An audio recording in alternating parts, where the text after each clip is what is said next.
when we want to become and join armed forces. So सबसे पहली चीज़ ये है कि आप अपने संस्कारों को न भूलें. You have to follow that disciplined life all through. You must inculcate your habit of reading newspaper so that you are well versed with the current affairs, what is happening in your country.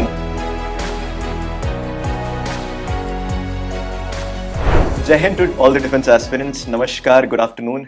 मैं आप सभी का स्वागत करता हूं Centurion Defence Academy के YouTube channel पर.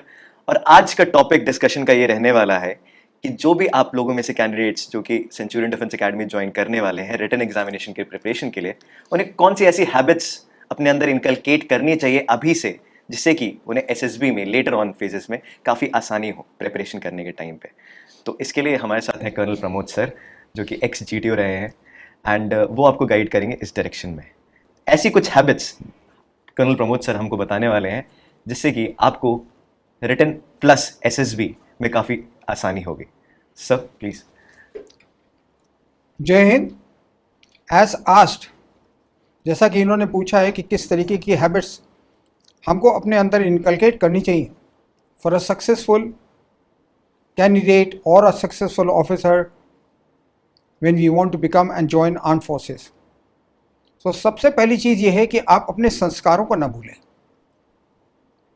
और वो संस्कार अगर आप में हैं तो आप में एक अनुशासन, डिसिप्लिन लाइफ आपकी जो आनी चाहिए, वो आपको अपना एक डिसिप्लिन फॉलो करना है कि हमें इस नियम से ये काम करना है, इस टाइम से हमें ये काम करना है और इस टाइम पे हमें ये चीज़ करनी है, which is a part of your time management. किस टाइम पे आपने क्या चीज़ करनी है, किस तरीके से करनी है और उससे हमें क्या अचीवमेंट होगा, क्या हमें सक्सेस मिलेगी, इस चीज़ को ध्यान में रखते हुए आपको अग्रसर होना है और आपको वो कार्य लगातार एक बिना थके हुए, that is what we say is don't quit. You have to follow that discipline life all through, and it is not only discipline towards this success, it is going to be a discipline throughout your life for anything that you go, whether you go to armed forces or whether you go to any civil services or any way you go. Unless you follow a disciplined life, well, your chances of winning, your chances of coming out with flying colors is, well, questionable, it's doubtful, it is debatable.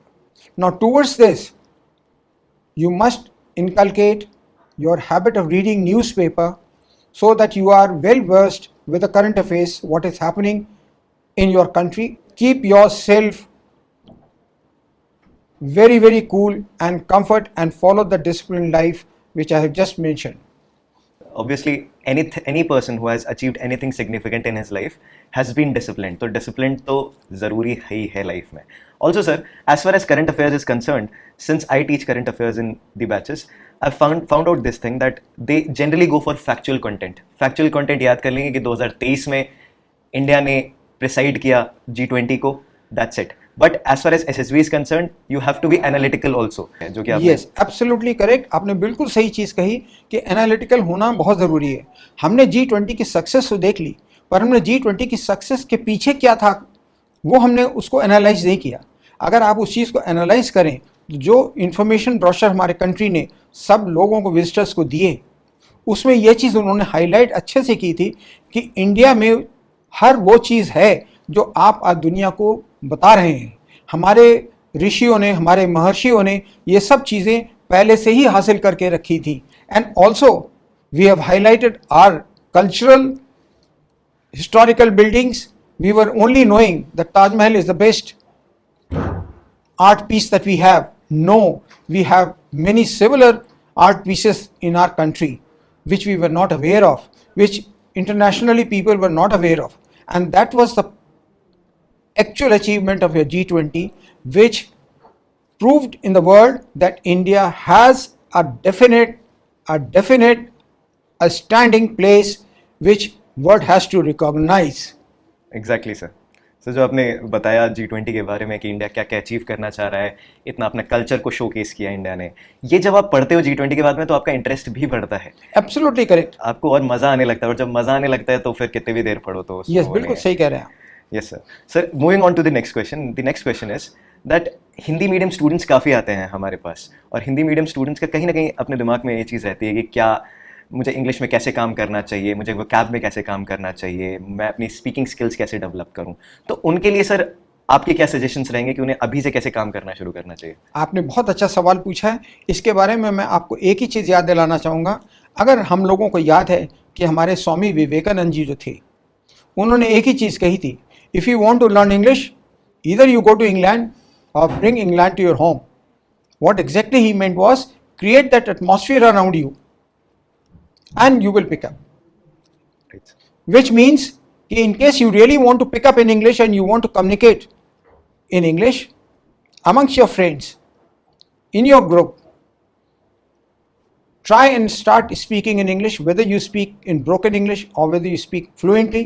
But once you start, over a period of time, maybe 1 week, maybe 10 days, you will find yourself that you are able to communicate with each other in English. Same stands for that any foreign language that we want to pick up, we do that. And sir ने बहुत ही खूबसूरत बात कही इस चीज़ पे कि practice is very much important, and anything you practice you will be good at it, right? अब मैं भी एक हिंदी मीडियम स्कूल से ही शुरू हुआ था और मुझे आज के दिन किसी भी लैंग्वेज में दिक्कत नहीं है। मैं इंग्लिश भी बोल लेता हूँ और रशियन भी, आपको सामने बताया भी मैंने, एग्जाम्पल आपको दी। राइट, मैंने, अगर आप मेरे स्कूल का नाम सुने तो मेरे ख्याल से लखनऊ के बहुत से लोगों को वो नाम मालूम ही नहीं होगा, वो स्कूल भी नहीं मालूम होगा। मेरे स्कूल का नाम था श्री दुर्गा गीता महाविद्यालय। जिनकी बेसिक एजुकेशन जो मेरे को दी थी उन्होंने मेरे को गीता के रूप में दी थी, which is the ultimate knowledge for any religion और एनी कंट्री और एनी मेथड। एग्जैक्टली। तो इस चीज़ से हमें एक और चीज़ पता चलती है, जस्ट फॉर द फन सेक हमें ये भी चीज़ पता चलती है कि आपको इंग्लिश और हिंदी में ही नहीं पढ़ाया जाएगा, रशियन भी है, सर को रशियन भी आती है, तो you can learn that also. Sir move on to the next question. Yeah sure. जब सर मैं स्टूडेंट्स से जब पहली बार इंटरेक्ट करता हूँ और मैं उनसे बोलता हूँ कि you should read newspaper on daily basis, you can take any newspaper for that matter, it enhances your vocabulary, it makes you aware about the things that have been happening in the country and around the world. तो उनका एक ही question रहता है कि sir समझ में ही नहीं आता इनिशियली, समझ में ही बिल्कुल भी हम लोग क्लूलेस रहते हैं, हम लोग एडिटोरियल उठाते हैं, हमें समझ में नहीं आता है। तो कैसे सर 1 घंटे के लिए बैठे उस न्यूज़पेपर के साथ कैसे समझना शुरू करें? तो उसके बारे में सजेशन चाहता हूँ सर आपसे। जो मैं सुझाव देना चाहूँगा कि मान लीजिए मैं लखनऊ में रह रहा हूँ, तो लखनऊ के आसपास के इलाकों के बारे में मुझे ज़्यादा पता होना चाहिए। अब इसी लखनऊ को अगर आप कन्वर्ट कर दें, थोड़ा सा रेस कर दें, इसको हिंदुस्तान बोल दें, इंडिया बोल दें, तो जो इंडिया के आसपास के कंट्रीज़ हैं, नेबरिंग जिन्हें हम कहते हैं नेबरिंग कंट्रीज़, हमें इनके बारे में पूरी तरीके से जानकारी होनी चाहिए और हमारे उनसे कैसे संबंध हैं इसके बारे में भी हमें उन्हें मालूम होना चाहिए। अब इसके बाद ये तो हो गया हमारे नेबरिंग कंट्रीज़ के बारे में, पर कुछ लोग होते हैं जो कि कहीं भी रहने दो, हम तो दादा हैं, I am the leader. So those countries are USA, Russia, France, Israel, Germany and United Kingdom, that is England. So these are the countries which have effect in world over. If they have the effect world over, we must understand our relationship with them and what kind of relationship they are having with our neighbor countries. So in case we understand the relationship with our neighboring countries and those big bosses, big brothers that I just mentioned, in case we understand that, limit our studies to that first, and to be more useful or to be more accustomed in reading it, start reading from a chapter, from a subject which is very very interesting to you.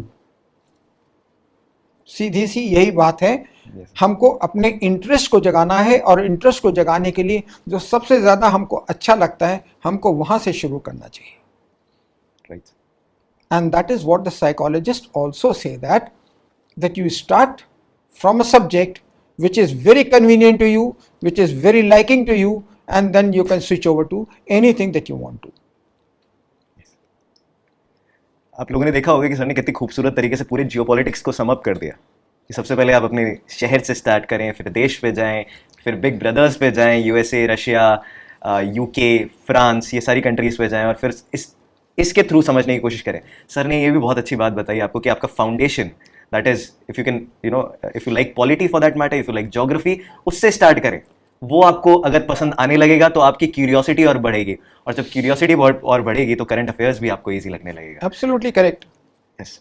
तो आज की conversation में हमें काफ़ी सारी चीज़ें जानने के लिए मिली। Let me tell you the crux of it. Sir ने सबसे पहले हमें ये जानकारी दी कि आपको कौन कौन सी चीज़ें डेवलप करनी है। सबसे पहली चीज़, आपको अपने संस्कारों को नहीं भूलना है। सर ने ये चीज़ बहुत कैटेगोरिकली बता दी थी।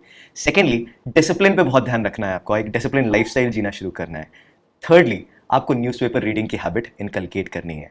अगर आपके साथ ये प्रॉब्लम आती है कि आपको अभी न्यूज़पेपर नहीं समझ में आ रहा है, तो start with a basic subject, जैसे कि सर ने बताया, जो कि आपको बहुत ज़्यादा इंटरेस्टिंग लग रहा है। उस सब्जेक्ट को पढ़िए और उस सब्जेक्ट से आपकी क्यूरियोसिटी बढ़ेगी, फिर आपको न्यूज़पेपर भी समझ में आने लगेगा। हिंदी मीडियम स्टूडेंट्स के लिए सर ने बताया कि practice is only going to help you. Apart from this, newspaper is also going to help you. Once you start reading newspaper, आपकी हैबिट बन जाएगी और आप धीरे धीरे आप इंग्लिश में बोलने लगेंगे। Right. कि as far as English pronunciation is concerned, English speaking is concerned, though it is a part of England, it started from there, but in the world today, the best pronunciation is supposed to be from Indian only. Yes. We are the people who are supposed to be having the best pronunciation of any kind of word.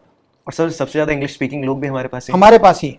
Yes, exactly. और इसके जगह मैं आपको थोड़ा सा याद दिलाना चाहूँगा, अगर आप IMA का मोटो याद रखें, उसका मोटो ही ये है, वेलर एंड विजडम।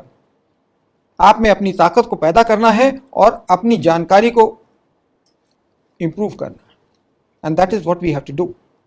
राइट। बहुत ही अच्छे तरीके से सारी चीज़ें कवर की गई सर द्वारा। Thank you sir. Thank you so much my dear. God bless you and God bless Centurion Defence Academy. Thank you, sir. So with this, we come to an end of the session. Thank you.